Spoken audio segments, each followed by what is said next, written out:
Salut à tous, le journal du foot de ce mercredi 27 mai. L'appétit de Kylian Mbappé n'a pas de limite, mais l'attaquant des Bleus la joue collectif. Dans un entretien accordé au Daily Mirror, Kylian Mbappé a notamment évoqué ses objectifs pour les mois et les années à venir.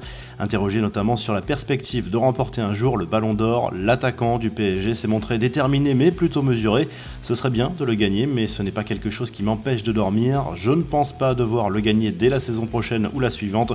Je ne me fixe pas de limite de temps, je ferai toujours du PSG et de l'équipe nationale ma priorité.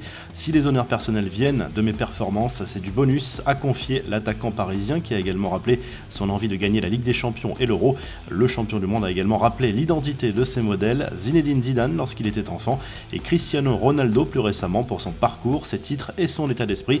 Mario Balotelli refait parler de lui en Italie. L'attaquant italien ne s'est pas entraîné avec Brescia mardi alors qu'il était attendu par son entraîneur selon la Gazzetta dello Sport qui s'interroge sur une possible rupture entre le joueur et son club. Son président a récemment regretté son rendement insuffisant et son attitude d'enfant hors du terrain.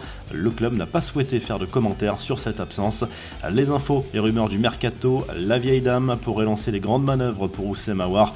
Intéressé depuis plusieurs saisons par le profil du milieu de terrain lyonnais, la Juve aimerait profiter de la situation délicate de l'Olympique lyonnais pour arracher la signature d'Aouar cet été. Sans Coupe d'Europe, le club rhodanien pourrait être amené à vendre. La presse italienne parle d'un possible transfert de 50 millions d'euros. L'OGC Nice accélère sur le marché des transferts après avoir prolongé Walter Benitez. Les Aiglons sont sur le point d'engager le défenseur brésilien Robson Bambu qui devrait s'engager avec l'OGC Nice contre un chèque de 8 millions d'euros.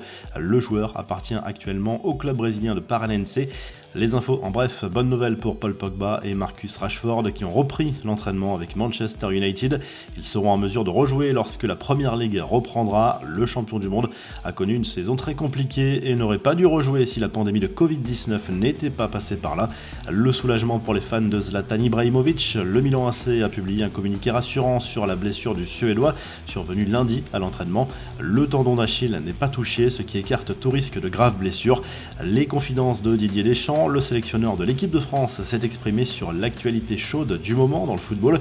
Le sélectionneur des Bleus comprend parfaitement la décision d'arrêter la Ligue 1. Il soutient également entièrement N'Golo Kanté qui a décidé de rester en retrait de la reprise de l'entraînement du côté de Chelsea par crainte de contaminer ses proches. Non seulement je le comprends, mais je trouve le cas de N'Golo Kanté exemplaire, a souligné le coach tricolore. Pas une journée ne passe sans voir Jean-Michel Aulas dans les médias. Invité sur France Info mercredi, le président de l'OL a d'abord rappelé que les négociations sur les salaires n'avaient pas abouti avec ses joueurs, contrairement à la section féminine. Aulas a été interrogé sur le spectacle parfois affligeant donné par le football français pendant la crise sanitaire. Il y a eu des écarts et un certain nombre d'excès, de ma part très peu, a souligné le dirigeant lyonnais qui a encore adressé un petit tacle au passage à Jacques-Henri Hérault. À Marseille, justement, le 26 mai est toujours un jour particulier pour fêter les 27 ans de la victoire en finale de la Ligue des Champions contre l'AC Milan. Les supporters olympiens se sont rendus au pied du stade Vélodrome mardi soir pour craquer les fumigènes. Le nouveau look de Cristiano Ronaldo, la star de la Juve, a de nouveau changé de coiffure et s'est affiché sur les réseaux sociaux pour consulter ses fans. Visiblement, ce nouveau look ne fait pas l'unanimité. Même constat pour Antoine Griezmann qui lui aussi n'est pas passé inaperçu à l'entraînement avec une coupe de cheveux assez spéciale. L'attaquant du Barça n'est de toute façon pas du genre à suivre les tendances capillaires et le prouve à nouveau avec cette petite natte dans la nuque très commentée sur les réseaux sociaux.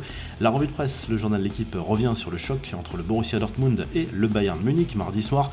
Vainqueur 1-0 sur le terrain de son dauphin grâce à un but sublime de Kimmich, le club bavarois a fait un pas immense vers un 8e titre de champion d'Allemagne d'affilée. À 6 journées de la fin du championnat, le Bayern compte 7 points d'avance sur le club de la Ruhr. En Espagne, le journal Marca consacre sa une à Casemiro. Le Brésilien aurait prolongé son contrat avec le Real Madrid jusqu'en 2023. Le milieu de terrain est considéré comme intransférable par ses dirigeants et son entraîneur Zinedine Zidane. De son côté, le journal Sport consacre sa une à Ansu Fati. Les dirigeants du FC Barcelone haussent le ton au sujet de leur jeune prodige considéré comme intouchable. Ces dernières semaines, des clubs anglais et le Borussia Dortmund ont approché l'attaquant de 17 ans. En Italie, Tuttosport se penche sur le prochain mercato de la Juve qui aura une grande priorité cet été, vendre les joueurs indésirables aux yeux de Maurizio Sarri afin de renflouer les caisses du club et pouvoir réinvestir. Parmi les joueurs placés sur la liste des transferts, on retrouve notamment le français Adrien Rabiot, mais aussi Pjanic et Higuaín. Vous retrouvez l'actu foot sur topmercato.com, l'appli Top Mercato, et à très vite pour un nouveau journal du foot.